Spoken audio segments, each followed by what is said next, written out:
From Abuja to Lagos, Sokoto to Port Harcourt, Enugu to Ilorin, all across Nigeria, we bring you news and information that will make your day. We are news. We are 24 News Radio TV. Good evening, Nigerians. Good evening, our viewers from all over the world. You are welcome to news updates happening live on 24 News Radio and Television. Thank you for always joining and tuning in. I am Aiba Karina Wari and I bring you the news this evening. First, the headlines. Ekiti Pharmaceutical Society of Nigeria mourn departed colleague. EFCC summons former AGF Abubakar Malami over alleged graft. Land disputes. Ekiti government urges monarchs to step up arbitration efforts. Google pledges 3 billion naira to boost Nigeria's national AI strategy. Federal government didn't pay ransom to rescue abducted victims, said Senate spokesperson. Now the news in details. The demise of the immediate past chairman of Pharmaceutical Society of Nigeria, Ekiti State Branch, Bolanle Oluremi Oreyemi Oshoba, has been described as a big loss to the Ekiti State and Nigeria at large. Late Oreyemi, who bid the work goodbye on the 14th of November this year, was laid to rest in Ado Ekiti amidst years from friends and family members. Speaking with 24 News correspondent Demola Atobaba in Ado Ekiti during the event, the national president of the Pharmaceutical Society of Nigeria, Ibrahim Tanko Ayuba, described the late colleague as a hardworking, committed, and diligent personality who was full of characters during her lifetime. Ayuba was also represented by pharmacist Babalola Taiwo said, was a shining example of what was true professionalism embodies, adding that her contributions to the pharmacy profession, though within a relatively short span of time, was impactful, inspiring, and deeply appreciated. According to him, the late pharmacist was humble, creative, and humility personified. He said that the impactful life of an amazing colleague can never be forgotten because she had wrote her name in gold when alive. Others who spoke with the 24 News correspondent includes a family member, Mr. Bimbo Aduloju, and pharmacist Martins Ayil Tunde. They all spoke glowingly about the deceased. Loyal to the profession, she practiced ethically, and she was always passionate about the profession. And out of the profession, people have been giving good commendation about her. She was, in summary, you see that she was a good woman.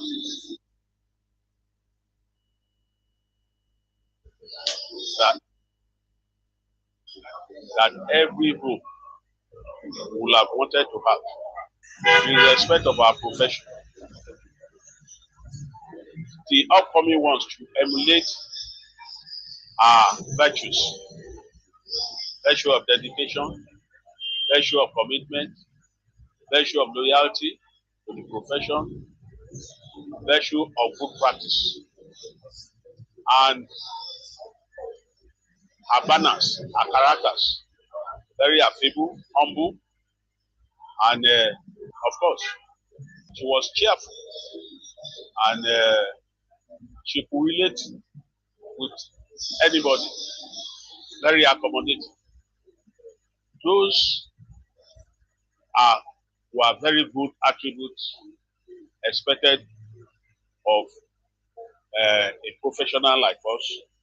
You know, we relate with patients, people who are in pains, and people who are not in good health. So, as pharmacists, we have to relate with them very well. We have to share their pains. We have to counsel them. You have to follow them on. So those attributes of good practices for our profession, that is exactly some of those things that I expected of all of us that she left behind. As a sister, she was more of a mother, even to everyone around her.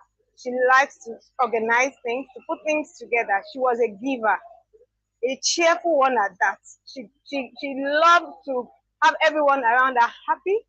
She gave all she had. Even in the work of the Lord, she was there, dedicated to the service, dedicated to everything that had to do with God. Until the very end, her faith stood firm. When I say firm, up until the last minute, she believed strongly in the Lord and in her healing.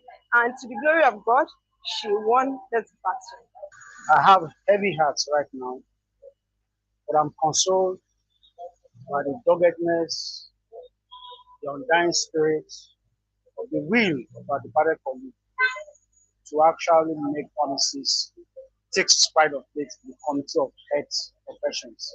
She fought a good fight. She left very good legacies. Is it her works of charity you want to talk of? Is it her impact on our colleagues? Is it the upliftment of the profession in the state and even at the national level?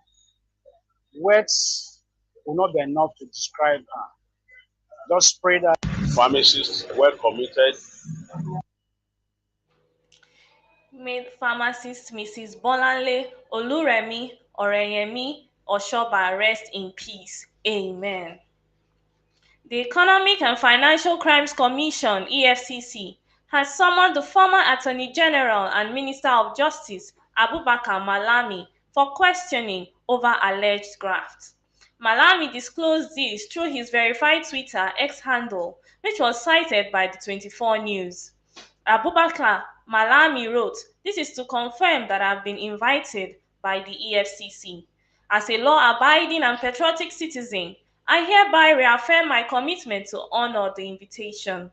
I understand the spirit of accountability and transparency in public service, the principles that I both advocate and champion. Rooted in public service and in the spirit of transparency and accountability, I am committed to sharing with the Nigerian public the developments as they unfold." The Ekiti state government has appealed to traditional rulers to intensify their arbitration efforts to resolve some of the raging intra and inter-town land disputes in their domains.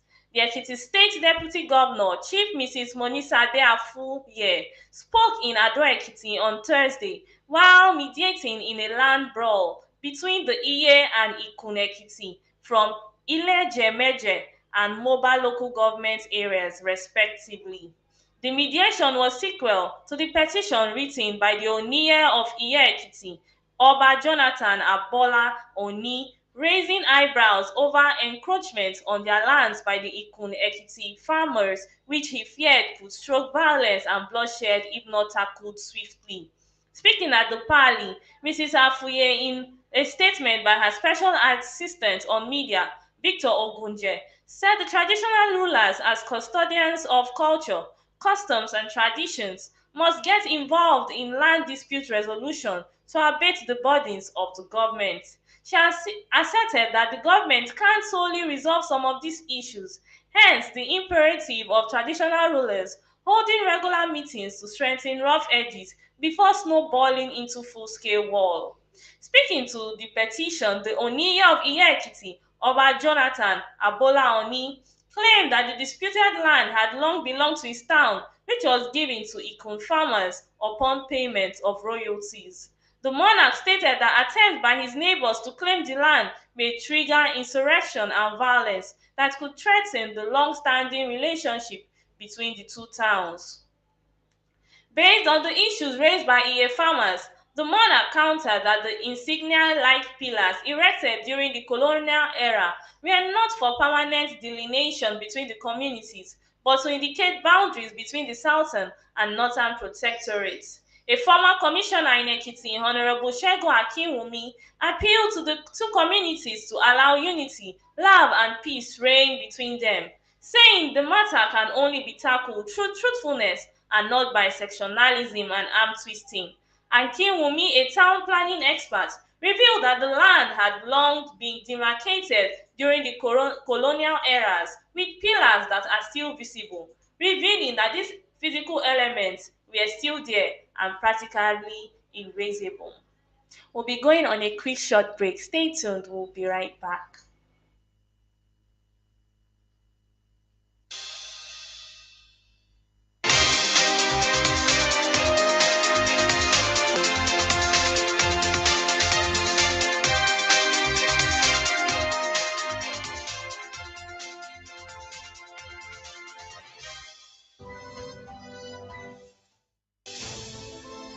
From Abuja to Lagos, Sokoto to Port Harcourt, Enugu to Ilorin, all across Nigeria, we bring you news and information that will make your day. We are news. We are 24 News Radio TV. Welcome back. Thank you for still tuning in. Google, via its charitable arm, Google.org, on Friday, pledged 3 billion naira to Nigeria to accelerate the nation's digital transformation, directing funds towards artificial intelligence training and measures to make its booming online environment safer. The initiative, announced at a press conference in Lagos, is built around a two-pronged strategy and will funnel resources through 5 local organizations with significant track records in human development. These organizations include the Faith Foundation, the African Institute for Mathematical Sciences, the African Technology Forum, Junior Achievement Africa, and Cyber Safe Foundation.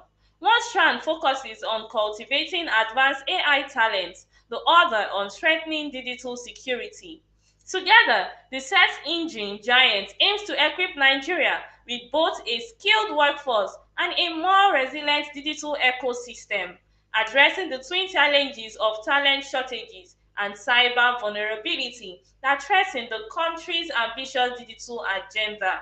This announcement builds on Google's long-standing commitment to Nigeria, including infrastructure investments such as the Equinor subsea cable and successful initiatives like the 2023 Skills Sprint program and a 1.2 billion commitment to Mind the Gap.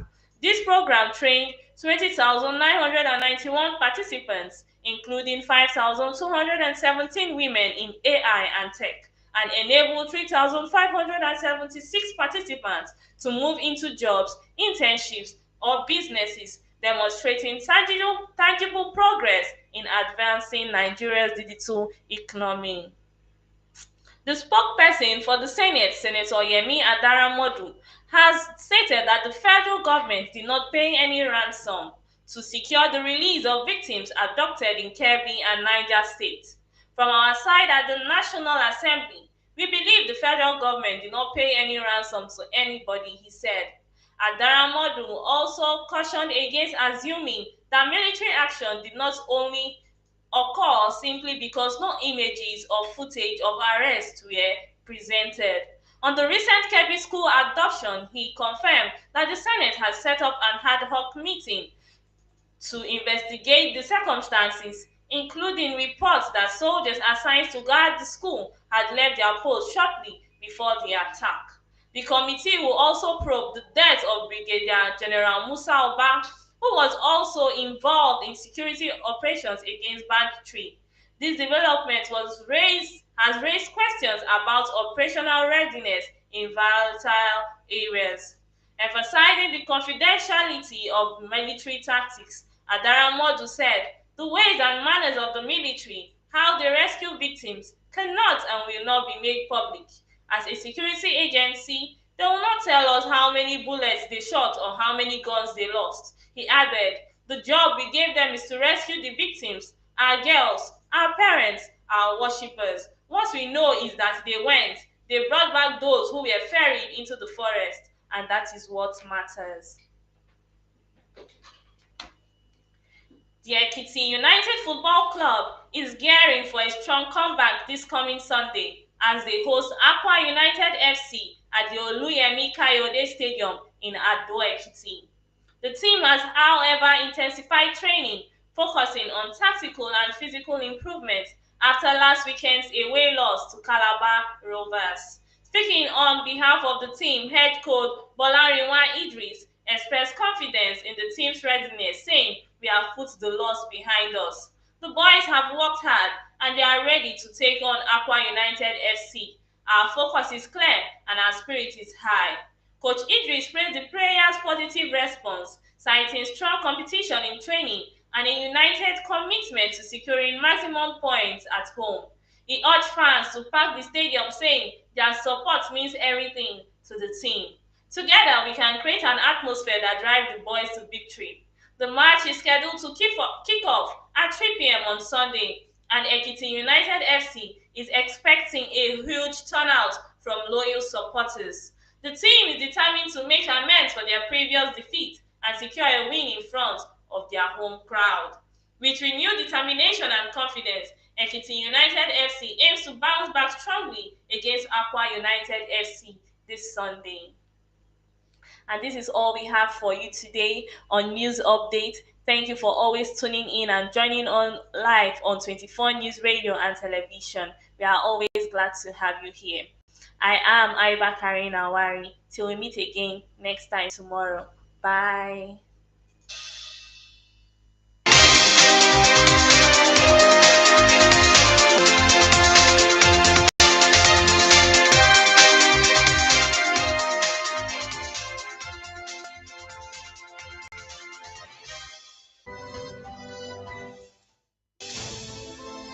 From Abuja to Lagos.